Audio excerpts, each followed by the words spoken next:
കൂടിക്കാഴ്ചയ്ക്കായി white ഹൗസിലെത്തിയ Ukraine president Vladimir സെലൻസ്കിയെ American president Donald Trump ശകാരിച്ചതായി റിപ്പോർട്ട്. ദശലക്ഷക്കണക്കിന് ജീവിതങ്ങളുമായി ചൂതാട്ടം നടത്തിയതിന് സെലൻസ്കിയെ ശകാരിക്കുകയും അദ്ദേഹത്തിൻ്റെ പ്രവർത്തനങ്ങൾ മൂന്നാം ലോക മഹായുദ്ധത്തിന് കാരണമാകുമെന്ന് കുറ്റപ്പെടുത്തുകയും ചെയ്തു. 45 മിനിറ്റ് നീണ്ട ചർച്ചയുടെ അവസാന 10 മിനിറ്റും ഡൊണാൾഡ് ട്രംപും വൈസ് പ്രസിഡന്റ് മൈക്ക് വാൻസും സെലൻസ്കിയും തമ്മിലുള്ള വാക്പോരും തർക്കവും നീണ്ടു. ഇതിനെ തുടർന്ന് ധാതു കരാറിൽ ഒപ്പുവെക്കാതെ സെലൻസ്കി വൈറ്റ് ഹൗസ് വിട്ടു. മാധ്യമങ്ങൾക്ക് മുന്നിൽ നടന്ന ചർച്ചയിൽ ട്രംപും മൈക്ക് വാൻസും രൂക്ഷമായ വിമർശനങ്ങളും കുറ്റപ്പെടുത്തലുകളുമാണ് സെലൻസ്കിക്കു നേരെ ഉന്നയിച്ചത്. റഷ്യയിൽ നിന്ന് സുരക്ഷ ഉറപ്പു തന്നാൽ ധാതു നിക്ഷേപത്തിൽ എന്ത് കരാറിനും സന്നദ്ധമാണെന്ന് നേരത്തെ സെലൻസ്കി പറഞ്ഞിരുന്നു.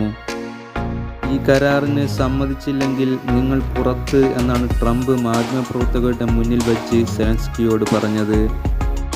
കൂടിക്കാഴ്ചയിൽ കരാർ ഒപ്പിടാൻ സാധ്യതയുള്ളതായി നേരത്തെ റിപ്പോർട്ടുകളുണ്ടായിരുന്നു. എന്നാൽ ഇത് അസ്ഥാനത്താക്കിയാണ് സെലൻസ്കി ഒപ്പിടാതെ മടങ്ങിയത്.